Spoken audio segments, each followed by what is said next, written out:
Salam Bapak Ibu Saudara yang Tuhan kasihi. Di siang hari ini kita sangat bersyukur kepada Tuhan. Tuhan sangat baik buat kita. Sangat baik, teramat baik.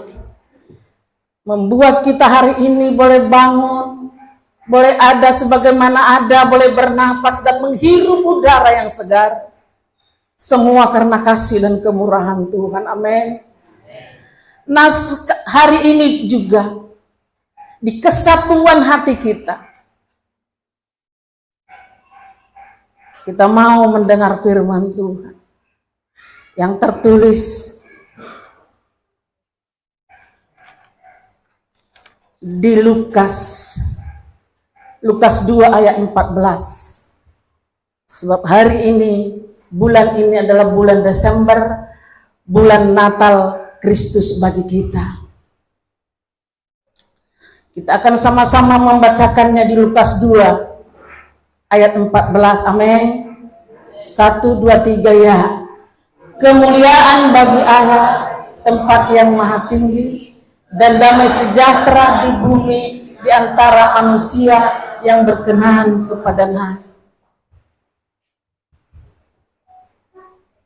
Sekali lagi, kemuliaan bagi Allah di tempat yang maha tinggi, dan damai sejahtera di bumi di antara manusia yang berkenan kepadanya.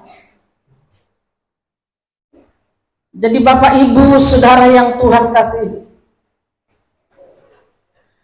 seringkali kita mendengar istilah atau kalimat yang berkata ringan tangan. Artinya orang yang gampang memukul. Dan ada juga yang disebut panjang tangan, yang hobinya mencuri. Ada juga yang disebut kaki tangan, itu orang yang dipercaya. Dan tangan kanan yaitu yang mewakili kepercayaan. Ini sering dilakukan oleh setiap organisasi atau perusahaan-perusahaan yang disebut tangan kanan yang mewakili kepercayaannya. Nah, apa hubungannya Natal Kristus dengan tangan?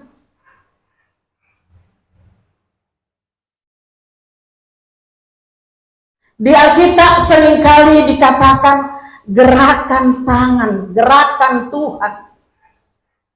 Menunjukkan apa yang Tuhan rasakan. Maka itu dikatakan gerakan Tuhan. Itu ditulis oleh Perjanjian Lama dengan istilah gerakan-gerakan tangan. Ketika hubungannya selesai menciptakan dunia yang amburadul dan porak-poranda, dosa begitu kuat, maka dia merasakan ada gerakan tangan. Jadi ada 3 hal kemungkinan yang akan Tuhan perbuat. Yang pertama, mungkin Allah lepas tangan dan masa bodoh. Udahlah, apa yang terjadi, ya sudahlah. Dan kedua, di dalam Kejadian 6 ayat 6 dikatakan Tuhan menyesal menciptakan manusia. Kenapa? Tuhan menyesal menciptakan manusia. Oleh sebab itu dia menghardik dengan tangannya. Menghardik dengan tangannya, maka kejadianlah zaman Nuh. Ketiga, Allah turun tangan dan mengulurkan tangan. Allah turun tangan dan mengulurkan tangan untuk mengatur kembali dan memperbaiki kembali dunia ini dengan kasih-Nya. Itu maka ada tertulis di Yohanes 3 ayat 16. Karena begitu besar kasih Allah akan dunia ini, sehingga Ia telah mengaruniakan anaknya yang tunggal supaya setiap orang yang percaya kepadanya tidak binasa, melainkan beroleh hidup yang kekal. Nah, peristiwa Natal Kristus ketika Tuhan tidak memilih angkat tangan, tetapi Natal Kristus adalah ketika Tuhan bersedia mengulurkan tangannya. Mengulurkan tangannya untuk berdamai. Lalu kemudian manusia itu menyambut uluran tangan Tuhan Yesus untuk berdamai.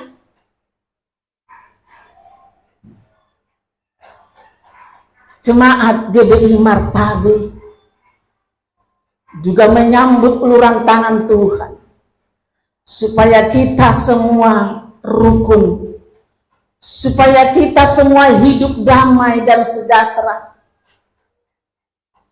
di tengah-tengah keluarga besar GBI Martabe dan di tengah keluarga kita masing-masing.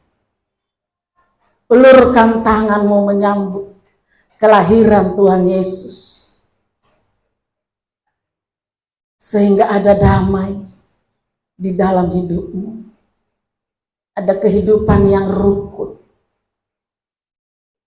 Amin. Jadi di masa Natal hari ini, Natal Kristus di bulan ini adalah terjadinya perdamaian antara Allah dan ciptaannya. Natal Kristus hadirnya damai sejahtera. Jadi Natal Kristus sangat berhubungan dengan damai sejahtera. Sebab Natal Kristus adalah peristiwa damai sejahtera Allah yang dicurahkan ke dunia ini. Supaya kita mengetahui apakah Natal Kristus itu sudah sering kita ikuti perayaan Natal Kristus di marga, di organisasi, bahkan di mana-mana.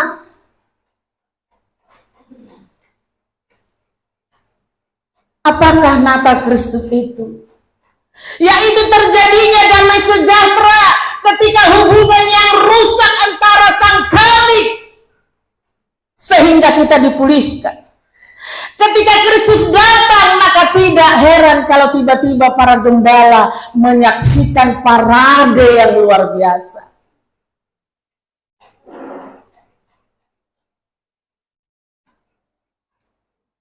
Pujian yang begitu hebat menyuarakan kemuliaan bagi Allah di tempat yang maha tinggi, dan damai sejahtera terjadi di bumi itu.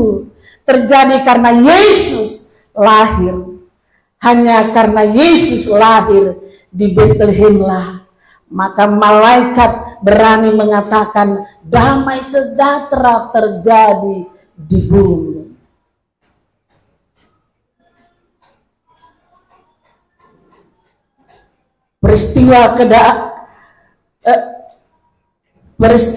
Karena Yesus lahir di Betlehemlah, maka malaikat berani mengatakan damai sejahtera terjadi di bumi. Maka korelasinya, maka hubungannya sangat kuat. Peristiwa keadaan kelahiran Kristus dan damai sejahtera itu sangat identik. Tanpa kelahiran Kristus tidak ada damai sejahtera. Tanpa kelahiran Yesus Kristus tidak ada damai sejahtera. Dan ciri-ciri dari kedatangan Kristus adalah damai sejahtera. Bahkan bukti dari Natal Kristus itu adalah damai sejahtera itu sendiri.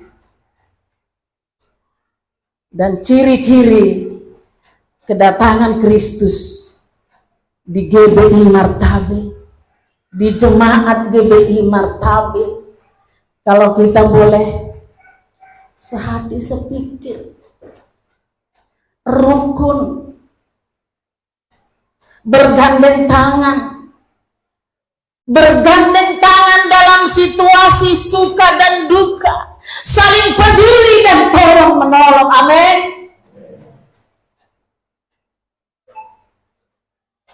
Nah, jangan katakan damai sejahtera kalau Natal Kristus tidak terjadi.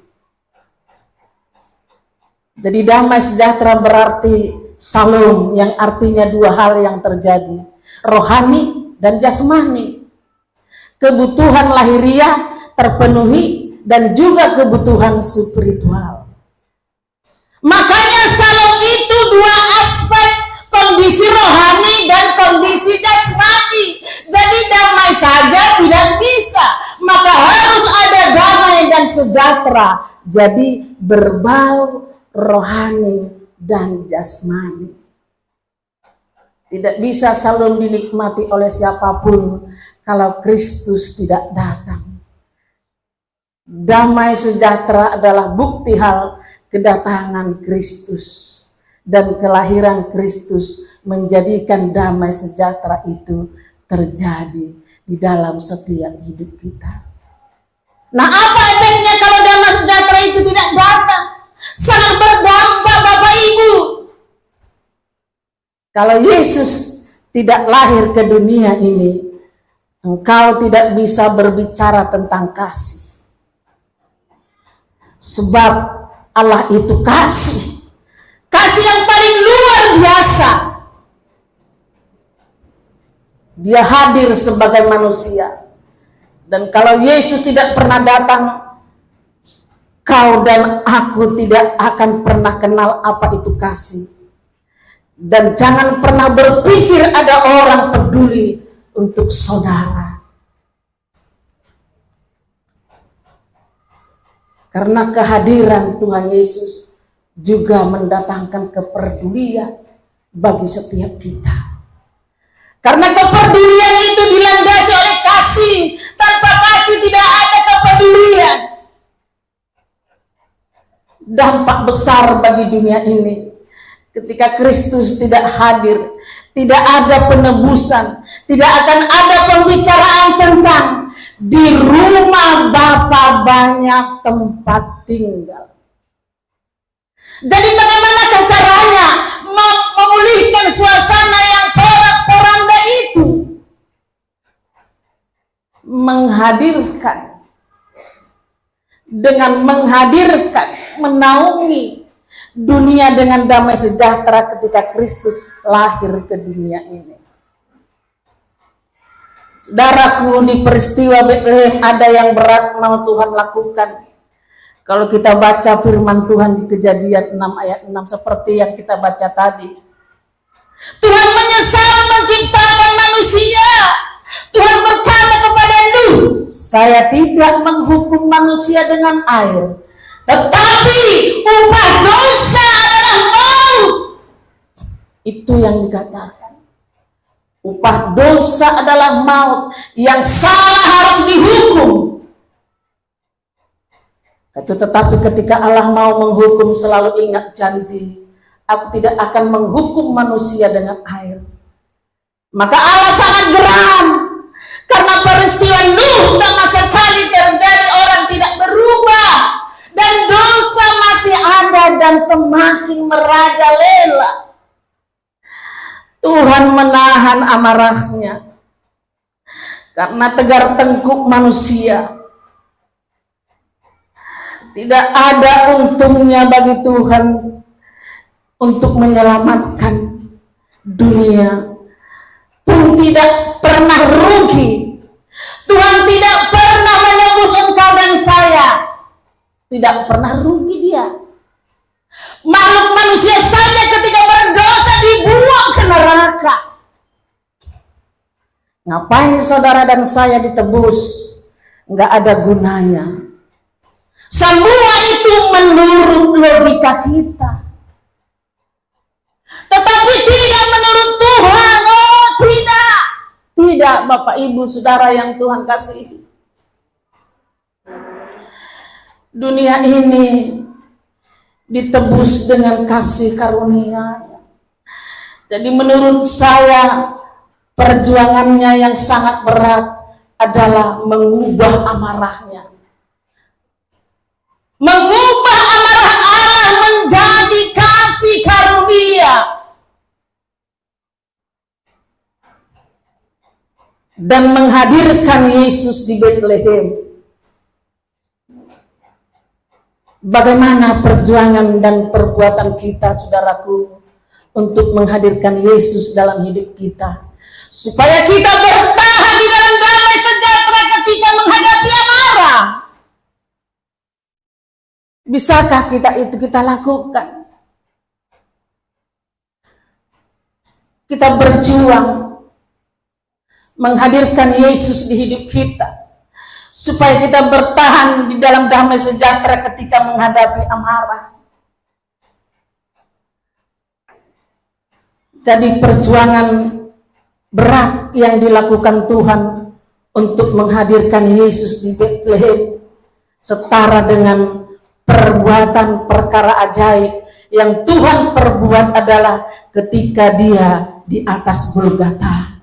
Dia tetap tergantung dan menahan diri untuk mengeluarkan wujud keilahian dan tetap bertahan dalam wujud manusia supaya dunia ditebus.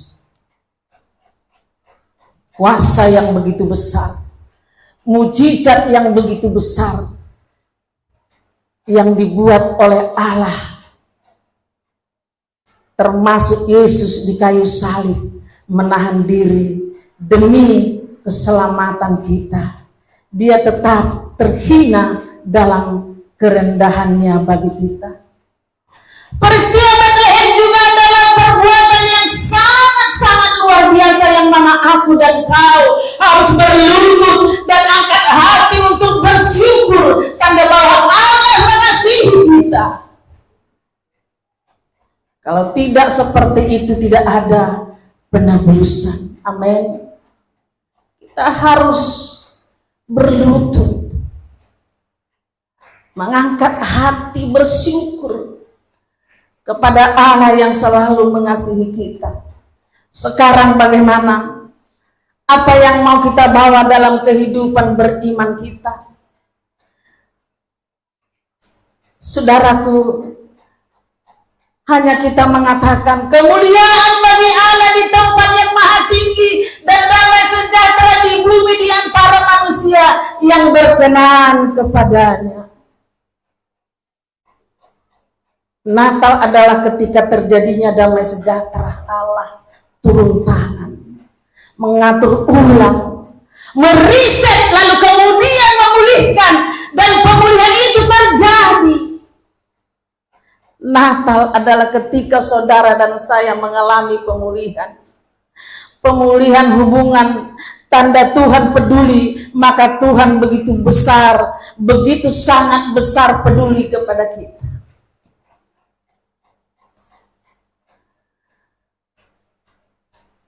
Dan demikian juga Tuhan Yesus begitu besar peduli kepada dunia ini, hingga berusaha merancangkan rancangan yang sangat besar dan mahakarya yang begitu besar, sampai Yesus Kristus Tuhan terlahir di Betlehem. Begitu rancangan Tuhan indah. Pada saat itu ada Gaius Julius Octavianus, mereka jadi raja di Romawi. Romawi jadi besar, dan raja yang punya gelar yang luar biasa namanya Kaisar Agustus. Dan orang ini yang suka duit atau mata duitan atau mengadakan penagihan uang pajak. Dia melakukan penagihan uang pajak.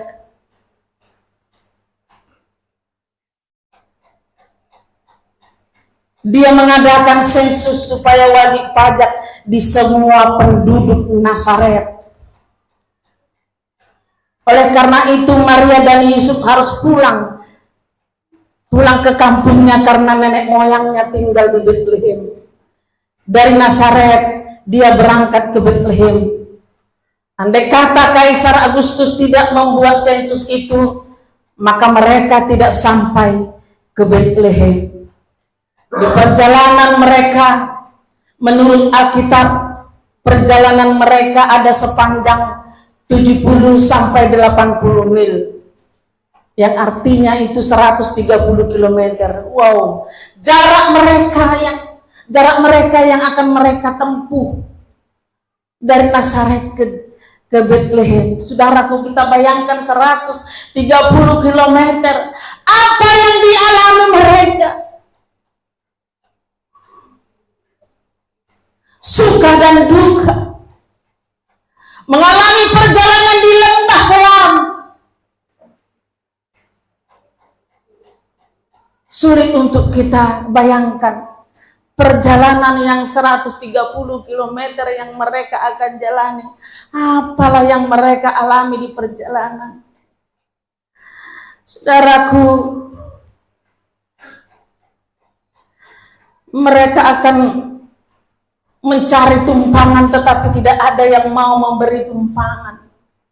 Dikala mereka kedinginan tidak ada yang peduli kepada mereka. Siapa yang menolong mereka, saudara? Semua pengalaman yang mereka alami hanya pertolongan Tuhan yang mereka nikmati di dalam perjalanan mereka. Mereka berdamai dengan keadaan karena Tuhan Yesus. Mereka berdamai di dalam keadaan mereka. Begitu juga perjalanan hidup kita, saudaraku yang terkasih.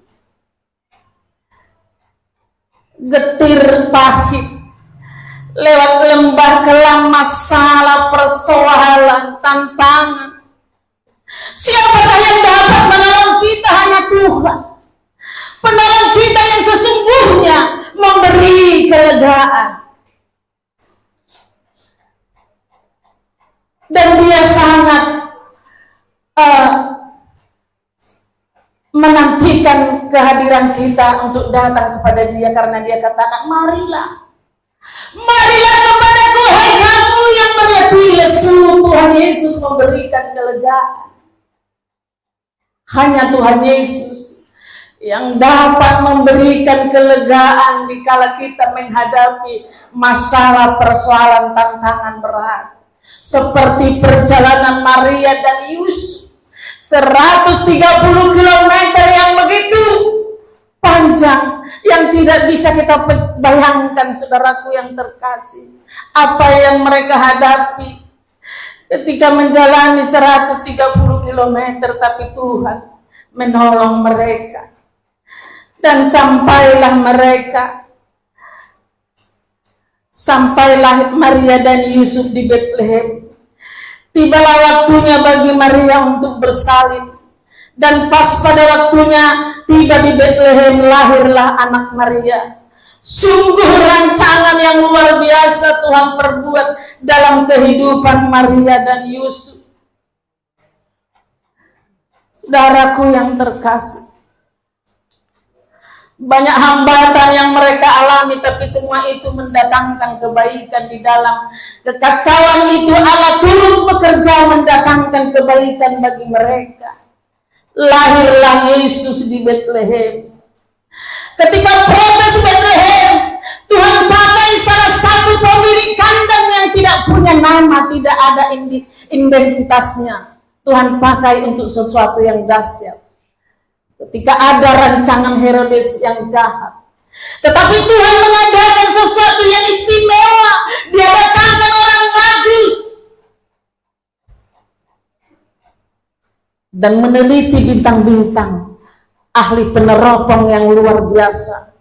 Tuhan bisa pakai benda mati, benda angkasa untuk sesuatu yang dahsyat, mendatangkan juru selamat telah lahir, menandakan juru selamat telah lahir. Jadi damai sejahtera itu tidak jatuh dari langit plak begitu. Tidak, saudaraku, punya proses panjang. Punya proses panjang yang sangat luar biasa. Tetapi Tuhan atur sedemikian rupa sampai gol di Betlehem Yesus lahir. Benar-benar ajaib. Maria dan Yusuf orang Nazaret. Yesus mestinya lahir di Nazaret. Tuhan buat sedemikian rupa hingga lahir di Betlehem, sesuatu yang sangat luar biasa. Saudaraku yang terkasih, biarlah kita belajar untuk hidup damai sejahtera antara sesama dan di tengah keluarga kita masing-masing. Saudara, memang sulit kita mau lakukan itu semua. Kita sudah dengar proses terjadinya kelahiran Yesus di Betlehem. Walau lewat proses, marilah kita belajar untuk hidup penuh damai sejahtera. Menghadapi amarah, kita belajar menghadapi penuh damai sejahtera. sehingga kita GBI Martabe, keluarga besar GBI Martabe, ada damai sejahtera dimanapun kita berada. Biarlah kita belajar hidup untuk berdamai hingga kita menikmati damai sejahtera di dalam hidup kita. Amin. Buat kebenaran firman Tuhan.